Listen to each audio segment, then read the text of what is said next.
Bon les bichons, donc Seb il a préparé la hotte pendant que je continue les peintures. Je me rappelle plus de la marque, c'est un bon truc parce qu'on n'a pas envie d'y changer toutes les 5 minutes. Made in France. Made in France. Et en fait on a un peu galéré à la chercher. Parce que, comme pour beaucoup de choses dans cette maison, on avait des contraintes de dimension. Donc on a passé des heures et des heures à tourner les pages des catalogues, des machins. L'autre particularité, c'est qu'on a préparé tout ça, tous les trous et tout, avant de recevoir la hotte. Et en fait, ça c'est pareil, on a pu le faire grâce à Internet parce que souvent ils te mettent les fiches techniques et les codes de réservation. Donc on a un peu serré les fesses, croisé les doigts, touché un âne et touché du bois. C'est un reliquat, on en a plus. Voilà, parce qu'on s'est dit merde, si c'est pas bon, donc voilà. Donc on a un petit peu tout regardé, donc normalement c'est bon. Souvent maintenant ils préconisent, c'est la mode ou la norme, hein. Ils préconisent de brancher ça sur une prise. Moi quand c'est comme ça, j'aime pas trop. Je préfère faire des connexions standards qui vont être derrière, qui vont pas trop se voir. Par contre, Seb, on aurait peut-être dû y mettre dans une boîte. Et comme ça, au pire, on fout un point de colle là-haut sur le rail à la boîte de dérive.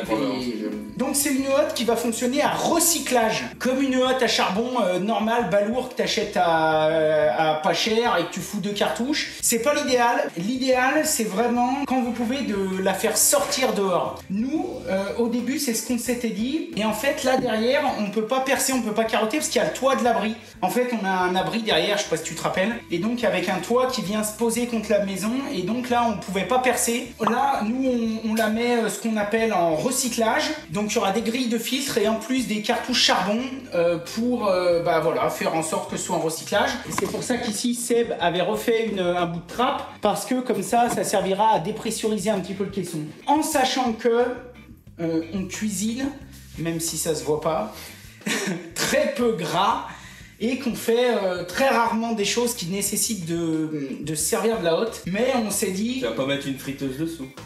Non, on met des frites, ça doit faire 10 ans que j'en ai pas fait. Un peu au pire, tu mets ta friteuse dehors. Ouais, voilà. On a voulu quand même mettre une hotte parce qu'on s'est dit c'est pas une fois que ce sera tout fini qu'on se dira merde, on n'a pas mis de hotte et tout. Mais bon, voilà, donc le peu qu'on va s'en servir, on va s'en servir à recyclage. Voilà. Ça, c'était pour la petite explication avant de l'installer. En fait, là, quand ça va rentrer, ça va passer, ça va venir, hop, se libérer, et du coup, ça va venir accrocher. Ouais, c'est bien foutu. Directement. Et on a regardé, on s'est quand même dit, on va regarder avant de voir si on peut la démonter, et quand tu dévisses, hop, ça re-rentre dedans. Ouais, en fait, ça fait un petit peu le système d'une boîte électrique. Ouais, voilà, c'est ça. Donc c'est-à-dire que... ça fait il y a un ressort et hop. Voilà. Elle passe là ou pas? Ah, c'est le tuyau. Ah, ça passe pas là. Merde. C'est le tuyau de la...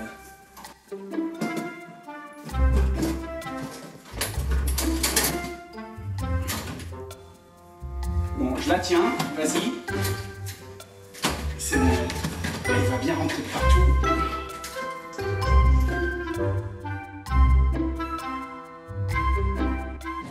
Bon, allez, c'est l'heure de vérité. On va aller voir au tableau électrique. Pardon, on va mettre la hotte, le disjoncteur sur on. Et on va voir si c'est bien branché. Alors, il est étage 1. Tac, tac, tac, tac, tac, tac, tac.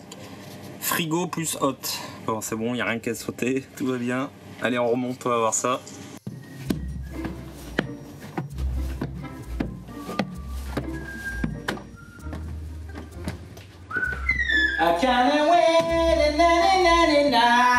T'es un chanteur! Bon, bah moi je vais tester, voir si la hotte elle fonctionne. Fais-nous rêver, Seb. Bon, déjà, ça n'a pas disjoncté quand j'ai mis. Ouais, c'est déjà bon. C'est un... voilà.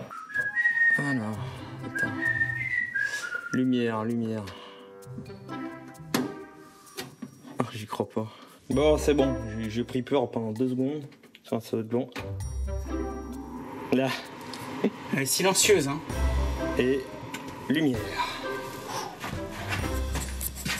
Tadam! Et Seb, tu te rends pas compte? Attends, on est qu'en vitesse 1. Oh vache, ça souffle. Putain, t'as vu ça, oh? Oh, ça veut dire que ça marche bien. Et la petite lumière, c'est cool. Et jette un œil à la télécommande pour voir si du coup ça sert à quelque chose, cette merde. C'est une télécommande pour une hotte. C'est une télécommande avec. Non mais tu vois, si ça se trouve, tu sais, si c'est une télécommande comme le WC lavant, je dis d'accord. Tu sais, genre par exemple, on a Maïs. Ah oui, c'est plus pratique que de foutre son doigt en l'air. Tu sais, c'est plus pratique que d'aller se faire chier là. Par contre, si c'est une télécommande genre en mode. Non, mais je pense que là, t'as une bonne intervention. Télécommande, je trouve que ça rime à rien. C'est pas des gros boutons vulgaires. Bah ouais, mais enfin tu vois, regarde, y a pas de support. Hein. Ah putain, ils sont nuls. Qu'est-ce que tu veux, une télécommande pour une hotte, les gars? Putain, mais vous êtes à la ramasse. Ça me gonfle. Tu vois, c'est vraiment dommage. Parce que autant je me disais une télécommande, bah déjà pour une hotte, je trouve que ça rime à rien. C'est un truc qu'on va perdre, qui va servir à que dalle. Ça aurait été tellement bien avec un petit support, tu vois, qu'on puisse la mettre genre par là ou un truc comme ça. Putain, mais tu peux la faire ouatter, oh. Regarde ça. Déjà, notre système, il marche, mon Seb. Enfin bon, d'un autre côté, il n'y a pas besoin de sortir de Saint-Cyr, mais... ouais.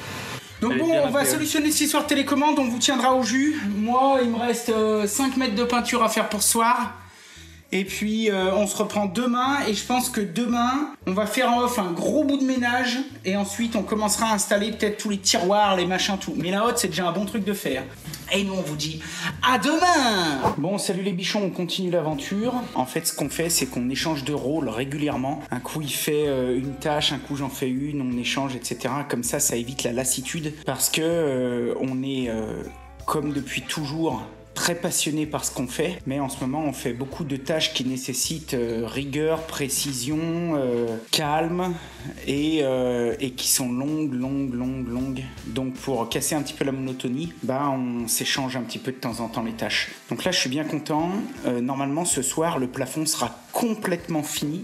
Ces 2 étages sont finis et là maintenant Seb il s'occupe du bas là, en sachant que là il y a déjà une impression, une couche de blanc. Donc on va remettre une couche de cappuccino parce ça se voit peut-être pas, mais Seb a fait 2-3 petites reprises d'enduit parce qu'on avait vraiment des détails mais mini, mais tu sais après sinon nous on dort mal. En fait tout sera pas exactement parfait. Il y aura certainement, pour celui qui va se mettre à 15 cm, à 3 mètres de haut, il va peut-être voir 2-3 bricoles. Tout ce qu'on peut reprendre on le reprend, sans partir non plus dans un délire, mais tout ce qu'on peut prendre on le reprend. Et en fait on le fait par respect pour les 6 mois de travail qu'on a passé dans cette pièce. On se dit on n'est plus à 2 jours près, voilà. Donc là il a fait ça, maintenant il est en train de faire les derniers petits joints acryliques. Voilà, autour des rosaces là. Ouais. Voilà. Pour bien que ça fasse propre dans la continuité, quoi. Sinon on va avoir un creux, ça va faire dégueulasse. Ouais. Mais voilà, c'est tout des petits trucs. Une petite retouche de blanc un petit peu là. Voilà, là c'est pareil, on se met un petit jazz, on se met un petit truc cool. Ouais. Et pépère tranquille, on se fait ça. Là, faut pas être en mode énervé, ça c'est clair. Ouais, ça c'est clair. J'ai commencé à amener les cartons des tiroirs, toutes les choses comme ça, tu vois. J'ai commencé à présenter 2-3 trucs et on va commencer à les installer ensemble, en sachant que comme d'habitude, j'ai pris ça chez Foussier. J'adore prendre ma quincaillerie chez eux. En plus, ce sont des partenaires. Ils ont du matériel d'extrêmement bonne qualité. Je suis parti sur des tiroirs Legra Box avec les côtés blancs. Je vais essayer de t'en sortir un. Donc tu vois quelque chose de très classe, de très sobre. Bien sûr, comme à mon habitude, avec tous des systèmes qui permettent de régler dans toutes les configurations. Là, j'ai choisi système parce que je voulais vraiment quelque chose de bien, de solide et de durable pour la cuisine.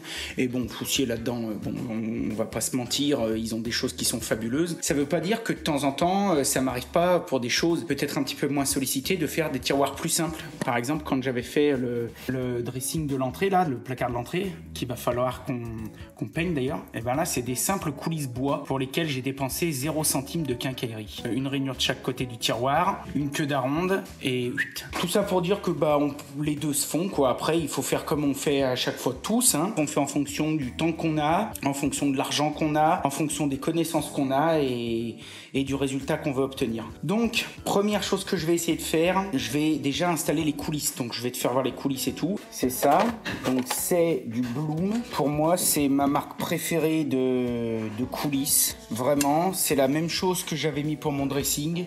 Il y en a plein de modèles, mais ce que j'aime bien, c'est que toujours pareil, elles sont en plus d'être très qualitatives et tout, elles sont vraiment réglables, modulables dans tous les sens. Donc on peut les équiper soit avec des systèmes, tu sais, push and open, donc comme j'avais fait sur le dressing, c'est-à-dire qu'il n'y a pas de poignée, on pousse la façade et par un mécanisme de ressort automatique, clac, ça vient ouvrir le tiroir et quand on le repousse, et bien paf, il vient se refermer tout seul. Je sais pas si celle-ci on peut le faire, mais il y en a maintenant. On peut même installer des capteurs sensors ou des choses comme ça où tu passes juste la main devant et ça s'ouvre, ça se ferme automatiquement. Là, c'est pas du tout ce qu'on a pris, on n'en a pas l'utilité. Tout ça pour dire qu'avec la même coulisse, avec les Movento, tout ce genre de choses, c'est bien, on peut faire vraiment beaucoup de choses.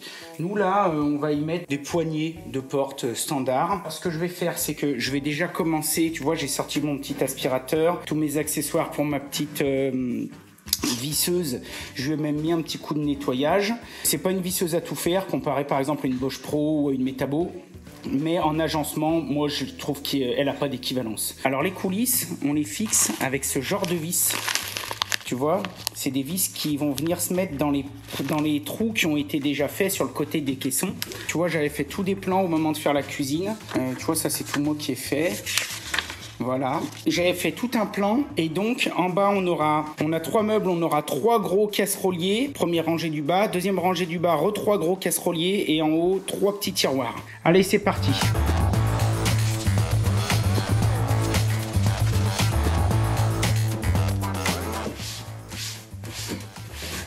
Bon, à l'instinct on peut pas bien se tromper, hein, mais dessus de toute façon c'est marqué R et L. On va commencer par celle du bas. Je dois prévoir que j'ai mis des petites vis qui vont peut-être déjà me gêner, au moins une. Tu vois, quand j'avais assemblé mes caissons, j'avais mis des vis pour tenir les caissons entre eux. Et là, je suis en train de me rendre compte que celle-ci, elle va être mal placée puisqu'elle va empêcher la coulisse de plaquer. Donc il va déjà falloir que je la déplace. Ce que je vais faire, c'est pas grave, je vais la mettre juste au-dessus pour que ça échappe et celle du fond ne gêne pas.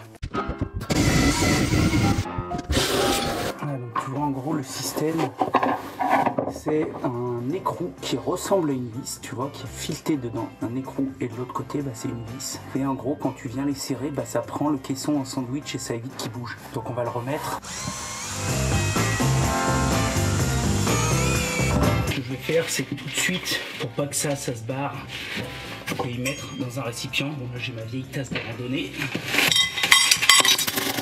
Voilà, comme ça je suis sûr que le sachet va pas partir en live.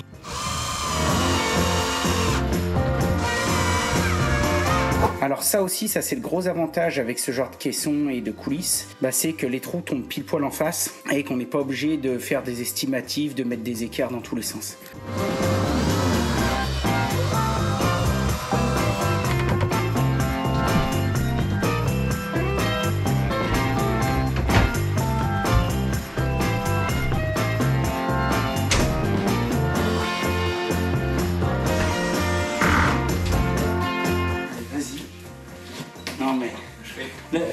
On disait la peinture, quand c'est comme ça, c'est le véhicule prioritaire aux 1000 bornes. Il arrive, il me dit tu te casses. Il a bien raison.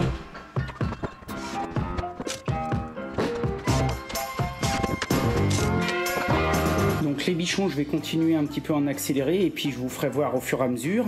Juste avant, j'avais envie quand même de vous partager une information importante si vous faites ça. Il en existe 2 types, enfin même plusieurs, mais là en l'occurrence, moi j'en ai 2 modèles. Donc le premier modèle que je viens d'installer là, c'est celui-ci. Donc c'est exactement le même que celui-ci, sauf que là tu vois, il y a 2 différences majeures. La première, c'est que là, la glissière d'équipement et d'accessoirisation est grise, alors qu'ici elle est noire. Première différence. Deuxième différence, c'est la longueur de la patte qui est plus courte sur ce modèle que sur l'autre. On voit clairement que si on met les 2 à côté, eh bien, il y en a une qui est bien plus longue. Pourquoi ? Eh bien parce que ça, c'est une standard 40 kg, donc ça veut dire qu'elle va prendre 40 kg, donc c'est déjà énorme, hein, c'est quasiment 2 sacs de colle à carrelage. Et ça, c'est une 60 kg, donc quasiment 3 sacs de ciment, un peu moins. C'est important d'y penser parce que surtout pour des casseroliers, si tu as, tu sais, la cocotte en fonte de la mamie, etc., ça peut vite faire du poids. Alors, pourquoi dans ma configuration, j'en ai 2 modèles ? Eh bien, parce que j'ai plusieurs longueurs de caisson. Et on imagine bien que dans un casserolier de 55 intérieur, je vais mettre moins de choses que dans un casserolier qui va faire 90-95 intérieur. Donc, ça veut dire qu'ici, je vais mettre des 40 kg par tiroir, donc les grises, et sur les grands qui vont se trouver de ce côté ici sous l'office et ici sous la plaque de cuisson, c'est les 2 plus grands que j'ai qui font la même taille, ils doivent faire un mètre à peu près je crois. Et bien sur ceci, on va mettre des renforcés 60 kg. Voilà.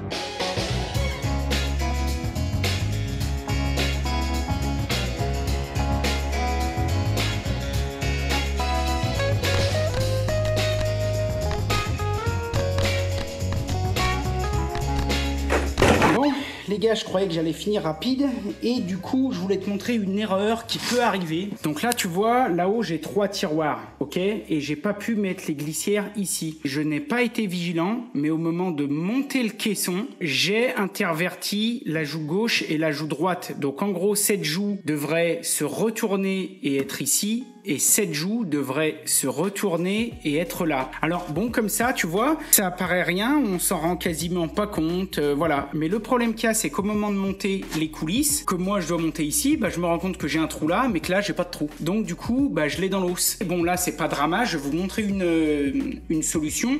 Ça peut arriver quand c'est qu'un tiroir comme ça ou quoi que ce soit, bon c'est pas dramatique. Vous avez plusieurs solutions. Première solution, démonter le caisson, rechanger et tout, à condition que vous puissiez, parce que si votre plan de travail est collé ou est vissé, etc.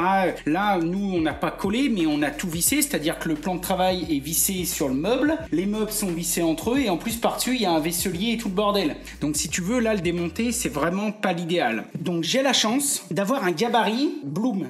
Donc en fait Blum, comme je te l'ai dit, c'est une marque de quincaille, ils font beaucoup de coulisses, charnières, etc. Et ils font aussi beaucoup d'aide à la pose, donc ce genre de gabarit par exemple. Alors, je vais te montrer comment ça va se passer. Si tu n'en as pas, eh bien il y a la bonne vieille méthode de l'équerre et tout, et de la prise de cote. En étant honnête, fais gaffe avec ça, parce que ça a vraiment besoin d'être nickel de chez nickel, et je peux te dire, parce que j'en avais fait les frais quand j'avais fait le dressing, après quand tu as une coulisse qui est légèrement décalé ou quoi que ce soit, tu te fais vraiment chier. Donc si t'en fais une fois dans ta vie, achète pas un gabarit comme ça. Si c'est ton boulot ou que tu montes des cuisines de temps en temps, un gabarit comme ça, je sais plus combien ça coûte, mais ça peut te sauver les miches, la preuve. Donc il va te falloir un gabarit, il va te falloir une mèche, généralement la mèche avec le guide là, la butée de profondeur, elle est donnée avec ou vendue à part, enfin bon tu te renseignes, mais là je crois qu'elle était donnée avec. Et moi je me sers aussi d'un petit téton, donc tu vois c'est un téton tout simple là, tu sais, comme les Suédois te filent quand tu veux pendre des étagères. On va mettre le téton sur la partie avant. D'accord, donc on voit bien que derrière dans le prolongement il n'y a rien d'autre. J'ai déjà réglé mon gabarit et mon gabarit va faire office d'équerre. Donc c'est à dire que je vais venir mettre le téton là dans le premier trou, là celui-là, et automatiquement, alors hop, d'une main c'est pas facile, automatiquement je sais que mon dernier trou c'est le trou de ma charnière. J'ai mis ça, je perce ici,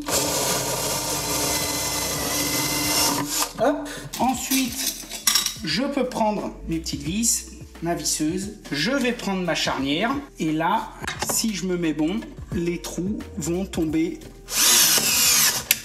pile poil en face.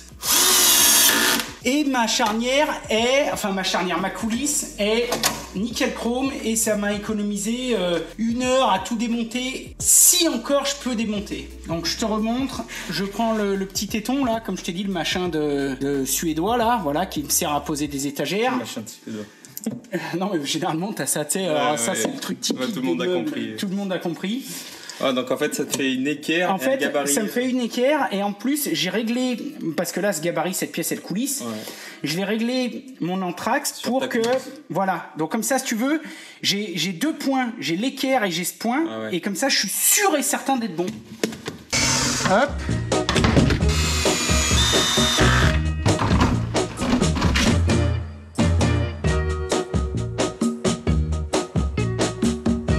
Bon les chombis, du coup avec Seb on a monté quand même la plaque là, juste pour te montrer.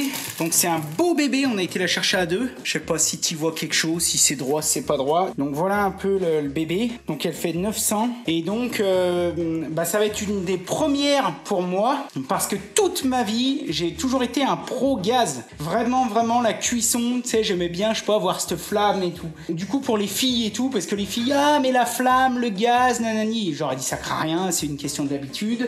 Mais voilà, de toute façon quand t'as 5 filles à la maison, c'est elle qui commande, entre parenthèses, puis je veux pas me plaindre. Et finalement, au fur et à mesure quand je me suis renseigné, donc déjà j'ai appelé 2-3 potes cuistots, ils m'ont dit y a aucun souci, l'induction, tu verras, tu vas te régaler. Mon verdict final sera au premier plat mijoté, je vous ferai un retour en vous disant ce que ça donne, si du coup ça me plaît ou si je préfère le gaz. Bon, toujours est-il que la plaque est là, elle est énorme, on a pris un grand truc parce que c'est pareil, je voulais pas trop réduire la place parce que comme je te dis, quand quand on a la baraque pleine de monde, en bas on a le piano, on a 5 feux et des fois les 5 sont utilisés et il nous en faudrait 2 de plus. Tu sais, quand tu fais mijoter une ratatouille, faut jamais faire cuire les trucs tout en même temps. Hein. Me balance pas tout dans la casserole parce que ça va déjà m'énerver. Hein. Tu fais une ratatouille, il faut faire les poivrons d'un côté, les tomates de l'autre, etc. Et à la fin, tu rassembles tout.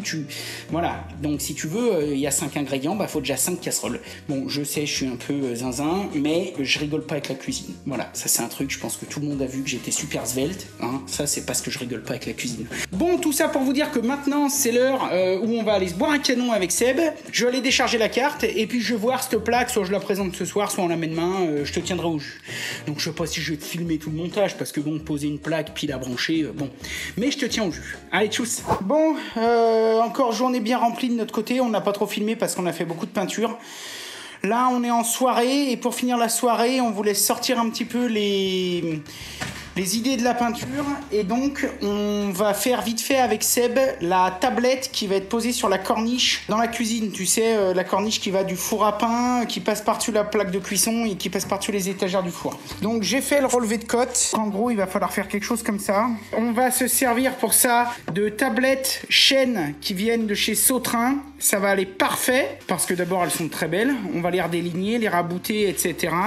Et en plus elles font l'épaisseur qu'on veut. Par contre je vais juste regarder quelle largeur elle fait, parce que si elle fait 30, au pire on enlèvera 1 ou 2 mm, tu vois. Ah, parce que tu vois, ça fait 30. Donc nous on a des panneaux de 15. Nous il nous faut 15. Mais la largeur de la lame, ça doit être 3000 par là. Parce que si t'es en dessous des 2 cm, t'as un 8. Ça... Non mais on s'en fout. Donc du coup, comme ça on a pas de chute. On fait un petit acrylique derrière. Ça on va recouper la planche en deux là. Et qu'il nous faut 15 cm, même si on perd un peu avec la lame. On va être à 14, oui, même divisé en deux, la lame elle fait combien d'épais là? 3. Ouais, donc on perd un 5. Je suis en train de déduire, donc là on a 15. Allez hop, on y va. Attends, je crois qu'il va falloir bien le tourer. Attends.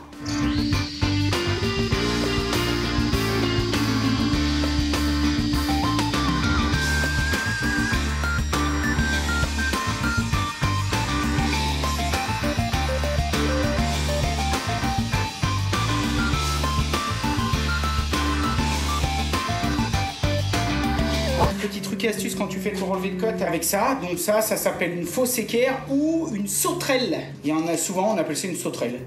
Donc tu vois, moi par exemple, je fais mon relevé de cote sur place, mais bien sûr que quand j'ai fait mon relevé de cote sur place comme ça, eh bien, je peux pas la laisser bloquer et la ramener chez moi sur le chantier parce qu'elle a le temps de bouger. Donc une fois que tu as fait ton relevé de cote, eh ben, ce que tu fais, c'est que tu vas venir le tracer sur un papier, sur ton cahier par exemple de relevé de cote. Et donc maintenant je sais que moi là il faut que je fasse la coupe numéro 2. Donc pour faire la coupe numéro 2, eh ben, je me remets contre ma feuille, comme je m'étais mis au moment de le tracer. Et je viens régler mon équerre au numéro 2. Et là normalement eh ben, je suis nickel. Maintenant, l'avantage de la petite cime. On va faire attention parce qu'on a des vitres partout en ce moment. Et donc là, on a notre angle. Donc là, bah maintenant, c'est facile. Il va falloir qu'on vienne mettre notre machine pile à notre angle. Et là, on est bon.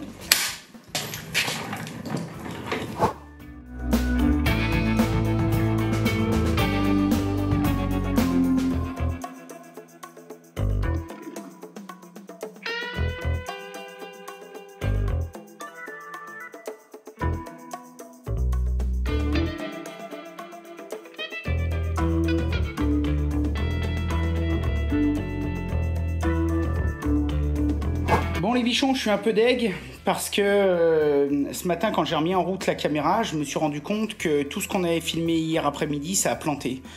Donc rush pas récupérable, on l'a enregistré par-dessus. Bon, il n'y avait rien de catastrophique, mais en gros, on avait fait ça hier soir avec Seb.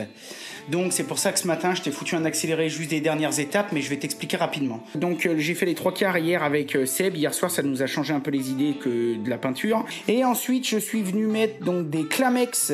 Alors je les ai mis comme ça, là je vais mettre des petits capuchons quand ce sera fini, mais je les ai mis comme ça parce qu'en fait cette planche va être à ce niveau à peu près à quasi 2 mètres, et enfin pas 2 mètres mais 1,80 m par là, et donc on va pas voir le dessus. J'en ai mis 2 à chaque jonction, ça m'a évité de les coller, comme ça si ça veut travailler, bah, ça travaillera un petit peu mieux. Et surtout aussi j'ai fait ça parce que comme ça même si un jour faut y démonter ou quoi que ce soit, et ben c'est accessible. Je viens de mettre une couche de teinte à bois, tu sais, comme j'avais déjà fait tous mes plans de travail et tout. C'est celle-ci, voilà, qui vient de chez Foussier. Donc là, c'est Chêne Régence. Donc ça sèche en rien de temps, en 30 minutes. Là, c'est déjà quasi sec. Je vais attendre encore 10 minutes et ensuite, je vais commencer à y passer les couches de vernis. Je pense que j'y ferai en off. Et puis par contre, je te reprendrai certainement au moment de l'installation. Parce qu'en fait, pour faire les 2-3 finitions de peinture, on a envie d'installer ça avant. Il y aura certainement des joints acryliques à faire dessus, dessous. Voilà, maintenant, je vais remonter voir Seb, savoir où il en est, parce qu'il finissait de peindre le coin où il y a le poêle, parce qu'on aimerait bien mettre le poêle. Donc on va aller voir ça.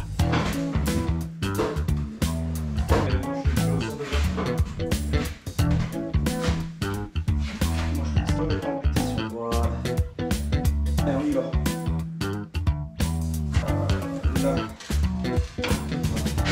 Là, merci mon Seb.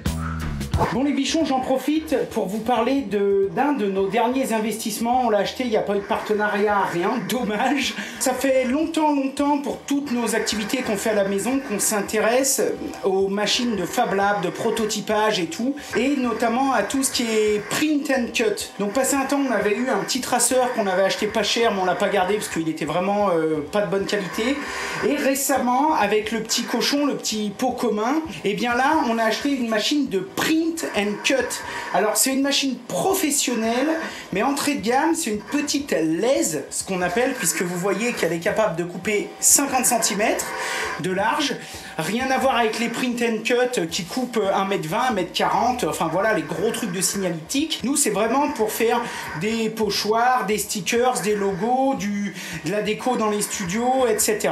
Donc voilà un petit peu la bécane.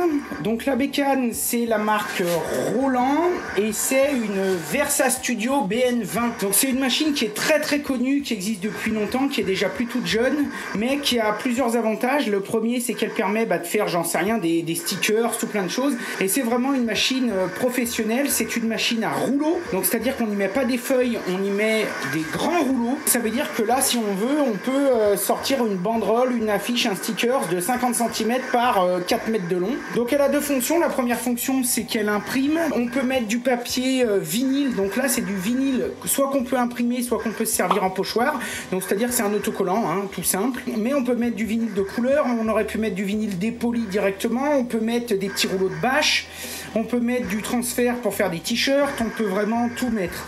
Et donc là, ici, celle-ci, on l'a fait fonctionner en version cut.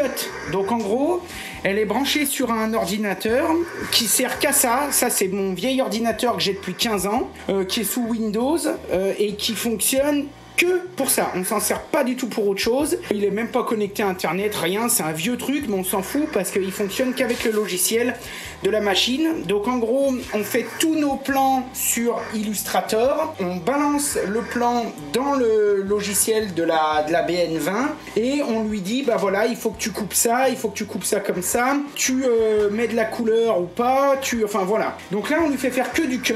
Bah c'est ce qu'elle est en train de faire. On le voit pas là, mais en fait, il y a une petite lame qui monte et qui descend et qui vient découper le pochoir. Alors là encore une fois, comme je te disais, ça reste une petite machine avec une lame de 50 cm qui va bien.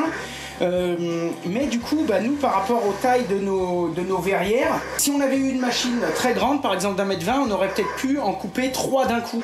Alors que là, bah, on peut en couper qu'une puisque les vitres, elles sont trop larges pour qu'on en fasse 2 l'un à côté de l'autre. Je voulais quand même vous montrer ça parce que bah, c'est un outil absolument extraordinaire qui est bien évidemment tout sauf indispensable pour un particulier. Si vous voulez sabler des vitres ou faire des pochoirs, il y a des milliers de gens qui sont équipés, qui sont pros de la signalétique et qui sont équipés et qui vont pouvoir vous faire ce genre de choses. Nous, c'est un petit peu comme le Fab Lab, comme le laser. Ce qui nous intéresse le plus, c'est comme ça, on est autonome et indépendant. Donc voilà, donc vous avez vu la machine, traçage et print. Donc là, aujourd'hui, on fait pas de print, on fait que la coupe.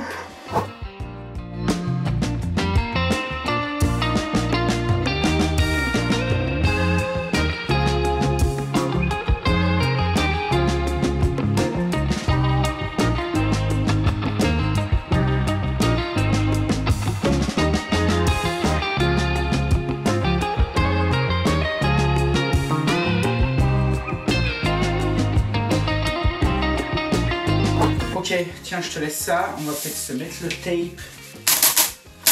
Ouais.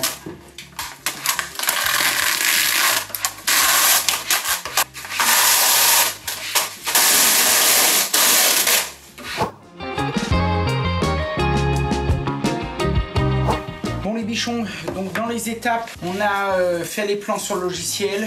On a fait la découpe sur la machine. On est en train de finir, on a déjà bien avancé les échenillages. Donc écheniller, c'est enlever justement tout ce qu'on ne veut pas garder. Toutes les parties qu'on enlève, c'est les parties qui vont être sablées. Et donc là, avec Carole, on vient de mettre le tape. Alors le tape, c'est le gros rouleau que tu as vu qui est ici là. Enfin le gros rouleau, ça c'est plutôt un petit, il en existe des trucs d'1,20 m. Ça fait comme un peu un scotch qui va servir à garder les pièces entre elles. Parce qu'en gros, le vinyle, c'est comme un autocollant.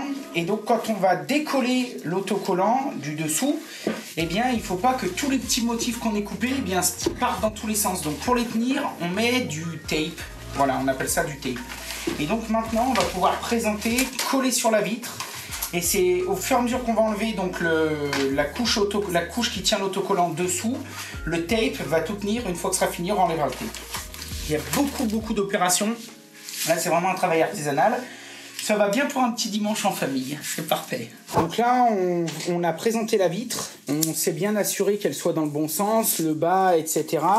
Parce que vu que c'est pas toutes exactement les mêmes, on les a toutes numérotées. Et donc là, Carole, elle vient d'y passer un petit coup de nettoyant. Donc nous, on fait ça au vinaigre blanc. Ça va super bien. Histoire que ce soit nickel. Là, si la vitre, elle est un petit peu sale, c'est pas drama. Parce que c'est juste un pochoir. Tout ce qu'on fait, tout le travail qu'on fait, c'est comme quand on fait du moulage à fond perdu. C'est-à-dire que tout ça, ça va tout finir à la poubelle. À la fin, il va rester que la gravure sur les vitres. Parce qu'en fait, pour pas vous mentir, les bichons, on n'en a pas loupé un seul, sauf celui-ci qu'on avait fait en off, parce que les 3/4 on les fait en off, sinon ce serait trop long pour vous. Et en fait, on est mal parti, on l'avait collé tordu. Donc vu qu'il est collé tordu, on a décidé de pas prendre le risque de sauver la vitre. Donc on a arraché tout le travail qu'on avait fait et on a tout recommencé à zéro. Parce que vu que là, c'est du sablage, enfin c'est de l'aérogommage, une fois que la vitre elle est rayée, et donc elle est foutue. Donc il vaut mieux bousiller 4 pochoirs, même si c'est chiant, plutôt bousiller une vitre. Donc nous, là, ça c'est toutes les autres ça a été nickel, mais celui-ci c'est la deuxième fois qu'on le fait. Donc on va le faire avec vous. Ok, donc là c'est bon, on a réussi à bien le mettre. On avait eu un peu peur parce que le départ, on a un peu galéré. Et en fait, il est nickel. Maintenant, on va pouvoir enlever le tape. Tiens, la marouflette. Donc là, le tape, il n'y a rien de bien compliqué. Il faut juste qu'on fasse attention qu'il n'y ait pas justement un bout du décor qui reste collé dessus. Donc là, c'est pareil, vu que c'est juste un pochoir, il faut que ce soit le mieux possible. Mais s'il y a une ou deux bulles ou machin, on s'en fout. Qui bien sûr serait pas acceptable pour si c'était un vinyle à coller en définitif. Mais on s'y serait pas pris comme ça. Bon super. Donc là, c'est nickel, il n'y a plus qu'à le sabler. On va préparer une autre vitre en off. Et puis comme ça, on en sablera 2 d'un coup. Bon mes bichons, on se retrouve ici à l'atelier pour la fin de cette vidéo.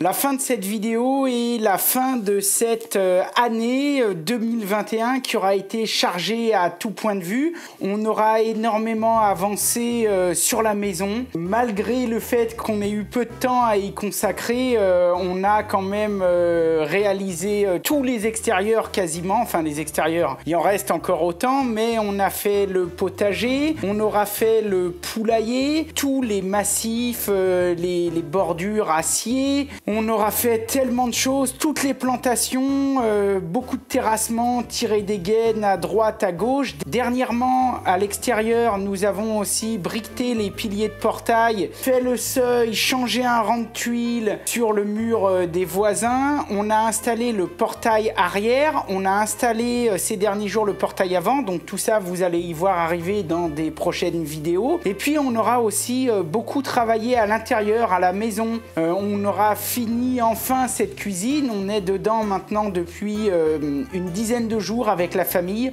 Pour tous ceux qui nous suivent sur Instagram et sur Facebook, vous le savez puisqu'on vous a fait passer des photos. Alors bien sûr dans les vidéos ça va arriver un petit peu plus tard, il faut que ça se déroule. On aura aussi, pendant que je vous parle, fini de peindre tout l'étage des filles. Normalement elles devraient avoir leur chambre d'ici quelques jours, juste avant Noël. Donc ça c'est aussi une fierté pour nous puisque du coup cette maison on l'aura carrément bien avancée, et ça c'est vraiment une fierté dans l'année qu'on vient de passer, une année assez mouvementée à tout point de vue. On va essayer à partir du printemps de se reconcentrer sur d'autres tâches qu'on fera nous, ou alors pour lesquelles je demanderai aussi peut-être l'aide de 2-3 collègues artisans en fonction des plannings, en fonction de tout ça. Toujours est-il que les travaux de la maison commencent à s'amenuiser, donc c'est plutôt une bonne nouvelle. Cette année elle a été aussi complétée énormément, il nous a demandé beaucoup de travail avec Bichon TV, avec toute l'équipe qui bosse sur Bichon TV. Bichon TV, je vous en ai déjà parlé, c'est une chaîne qu'on adore, qui est dédiée vraiment un peu plus aux pros du bâtiment, aux artisans, mais aussi aux bricoleurs avertis. On aura fait des dizaines d'instants pro, des dizaines d'émissions en studio, on a fait des dizaines de reportages aussi, on a couvert des salons, et on aura fait aussi un reportage qui nous a tenu à cœur avec la participation de Géberit qu'on salue. Et d'ailleurs j'en profite aussi pour saluer tous les partenaires qui nous suivent, nous soutiennent et nous permettent de vous créer du contenu tout au long de l'année, mais aussi de vous faire gagner tout un tas de cadeaux. On a fait encore gagner des dizaines de milliers d'euros de cadeaux à travers tous les concours qu'on fait sur Bichon TV, sur lesbichons.com, sur nos réseaux Insta, Facebook, etc. Et particulièrement, je retiens quand même le tournage qu'on aura fait avec Géberit et qui est diffusé actuellement. Il y a le dernier épisode qui passe, je crois, le 24 décembre sur Bichon TV, la série qui s'appelle De l'or dans les mains, qui nous aura pris quand même pas mal de temps, beaucoup de travail. On a sillonné la France pour tourner cette émission. On a rencontré plein de belles personnes, c'était vraiment génial. Il y a eu aussi Artibat où on a rencontré vraiment j'allais dire des cinquantaines, mais non, des centaines et des centaines de bichons. Et je pense qu'on a croisé plus de 300 bichons sur les quelques jours qu'on est resté là-bas.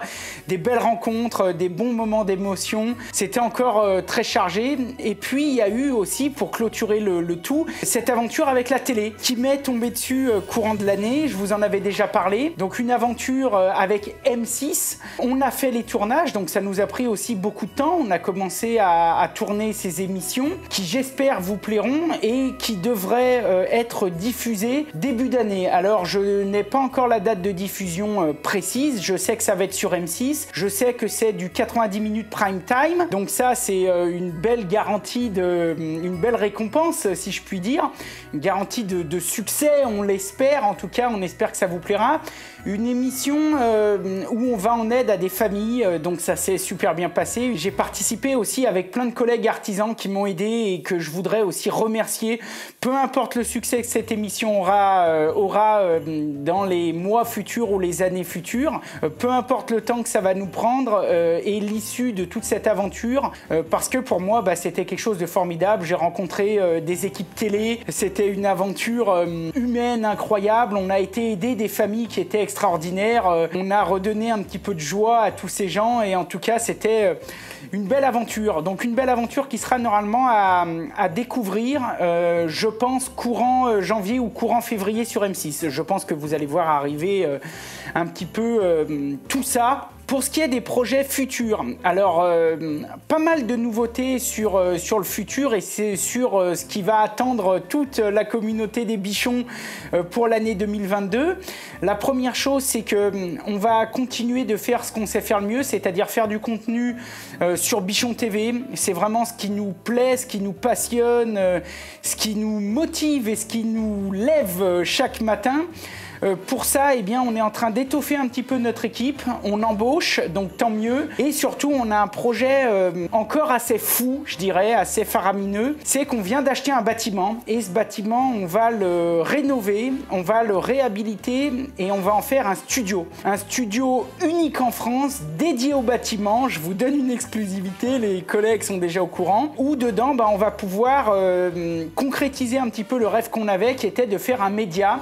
Et ce média, c'est Bichon TV, donc ce sera les studios de Bichon TV, dans lesquels vont se tourner les instants pro, les pauses café, etc. Pour l'instant, c'était un petit peu éparpillé. On peut dire dans notre aventure qu'on aura fait un petit peu le schéma d'une start-up américaine à la Steve Jobs, puisque on peut se vanter, nous, d'avoir commencé dans notre garage, d'être parti de rien. Nos premières émissions, elles étaient autour d'une table dans ma cave. Et aujourd'hui, on commence à mettre un petit peu plus de sérieux dans tout ça, donc c'est une belle aventure. On a décidé pour les studios Bichon de filmer tous les travaux. Donc tous ces travaux seront médiatisés, seront diffusés sur Bichon TV. Donc tous ceux que les travaux intéressent, les tutos, etc. On va vous faire découvrir tout un tas de choses.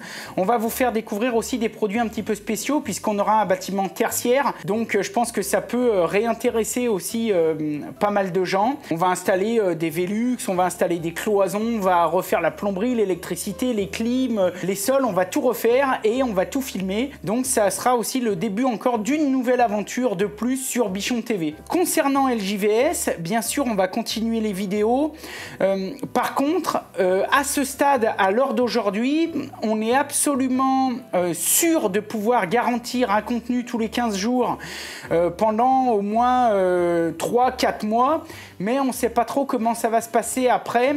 Pour deux raisons. La première raison, c'est comme je vous l'ai déjà dit, la maison est quasiment finie, même s'il reste énormément de choses à filmer. On pourra encore en filmer pendant 3 ans, mais finalement, ça se tire un petit peu. Et la deuxième raison, eh bien, ça va être la télévision. Et si le succès est au rendez-vous à la télévision, entre la télé et entre notre entreprise et Bichon TV qui nous demande beaucoup de temps pour créer du contenu inspirant, motivant, pour aller rencontrer des gens dans toute la France, eh bien, on sait bien que les journées ne font que 24 heures et même si en ce moment on fait des grosses semaines, on sait bien qu'on ne pourra pas être sur tous les fronts et donc est-ce qu'on va pouvoir garantir une sortie de vidéo tous les 15 jours sur LJVS? Pour l'instant, on ne sait pas, donc je vous en reparlerai certainement en mars ou en avril quand on saura un petit peu plus à quelle sauce on va être mangé, quoi. Toujours est-il que bien sûr on continue quand même LJVS et qu'on continuera, j'essaierai de continuer à vous sortir des vidéos de manière la plus régulière possible. Pour l'instant, pas d'inquiétude pour vous, il n'y a rien qui change, au moins jusqu'à mars-avril, et après on va voir en fonction de tout ce qui arrive. Alors juste avant de vous souhaiter d'excellentes fêtes de fin d'année, j'avais envie de terminer par quelques remerciements. Mes premiers remerciements vont forcément à ma communauté, à mes bichons, que vous soyez pro, particulier, bricoleur, averti, bricoleur loisir, peu importe, on s'en fout. Les bichons, c'est tous réunis autour d'une même passion. Je dois vous remercier pour les dizaines, les centaines de messages, de commentaires qu'on reçoit tous les jours sur tous nos réseaux, sur toutes nos plateformes, que ce soit sur YouTube, que ce soit sur Facebook, Insta. Tous les jours, on reçoit des dizaines, des centaines de messages, même par mail ou sur notre site internet. Je voudrais vous remercier d'être toujours là, au bout de presque 6 ans de création de contenu, une petite aventure que j'avais démarrée en toute humilité en me disant « Oh, si un jour on est 500, tu te rends compte, ce serait bien. » Aujourd'hui, on est très nombreux et à chaque fois, on a tous ces messages de plaisir. On sait que ça vous plaît, mais vous remerciez aussi de temps en temps de venir faire les déplacements. Quand on se déplace sur les salons professionnels, à chaque fois, c'est des marées de bichons qu'on rencontre et ça nous touche toujours beaucoup. On essaye de prendre du temps pour discuter avec vous, pour échanger. Ça nous fait toujours très plaisir. Vous remerciez aussi de participer à toute cette aventure de manière différente, que ce soit en achetant des petites bricoles à la boutique. Ça nous permet de faire un petit pécule pour se racheter un micro de temps en temps. Tout l'argent est entièrement réinvesti. Et puis vous, ça vous fait un petit souvenir. Merci aussi à tous ceux qui nous suivent et nous soutiennent sur les plateformes de financement participatif. Je pense à Tipeee notamment. On ne vous remercie pas assez. On ne prend pas assez le temps de vous remercier, mais sachez qu'à chaque fois, ça nous touche et ça nous sert. Ça nous sert beaucoup.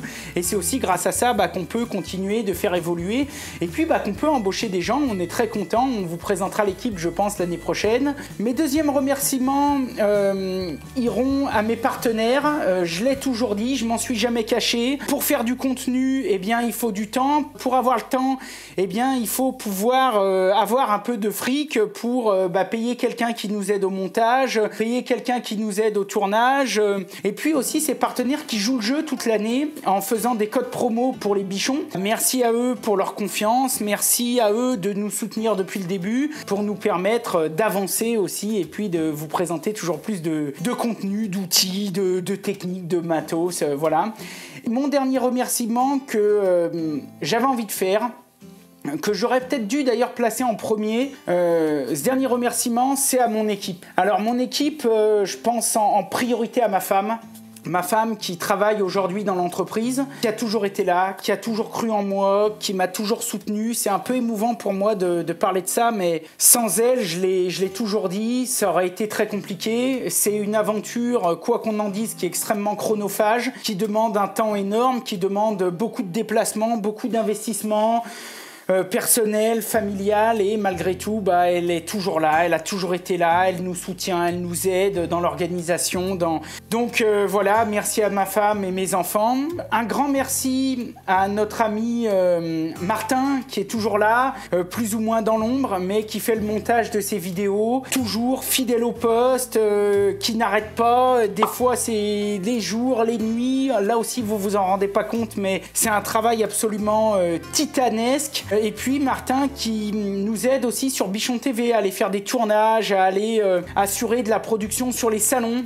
Voilà, il faut bien qu'il y ait des gens, pendant que moi je prends le temps de discuter avec vous les bichons, pendant ce temps il faut bien qu'il y ait des gens qui filment, et Martin me suit aussi depuis le début de cette aventure. Un grand merci à Béa qui nous a rejoints sur les réseaux sociaux. Un merci à Julien qui nous a rejoints pour tout ce qui est cadrage, montage, qui vient en appui aussi à Martin. Un merci à Cassandre, BTS audiovisuel, qui est là aussi, et c'est elle qui fait le montage de quasiment toutes les pauses café. Et donc c'est génial quoi, elle s'éclate et on est très content de la voir. Merci aussi à tous les gens de l'ombre qu'on se rend pas compte mais qui sont là, les gens qui nous aident pour le site internet.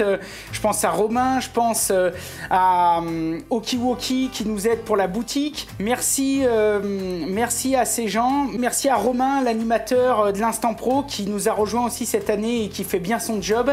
Et surtout, je voulais garder un petit peu entre parenthèses la cerise sur le gâteau, le meilleur pour la fin. Et là aussi, je le dis avec beaucoup d'émotion. Merci à mon Seb. Merci à mon Seb qui est toujours là. Qui a toujours le sourire. C'est un gars, c'est facile, il se plaint jamais.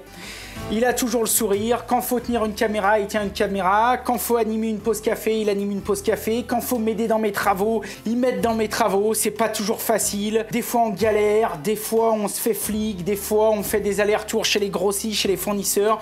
Et il est là et il m'aide, et il m'aide, et il m'aide pour tout. C'est mon bras droit. C'est un bichon de la première heure. Et c'est quelqu'un qui m'a toujours fait confiance, qui lui aussi m'a toujours soutenu. Sans lui, sans lui pour m'aider à tout ce que j'ai fait ces dernières années, à la maison, ailleurs, s'il n'avait pas été là, je pense que j'en serais pas là non plus. Donc, avoir une équipe, c'est bien. Il faut savoir bien s'entourer et je pense que de temps en temps, il faut aussi remettre, comme on dit, l'église au centre du village et pas avoir peur de remercier officiellement les bonnes personnes. Donc, un grand merci à Seb et à toute l'équipe qui m'entoure, à tous les gens qui me font confiance. J'espère que ça va durer encore de nombreuses années. La télé arrive par-dessus, c'est une nouvelle aventure. J'espère aussi que ça va fonctionner, voilà.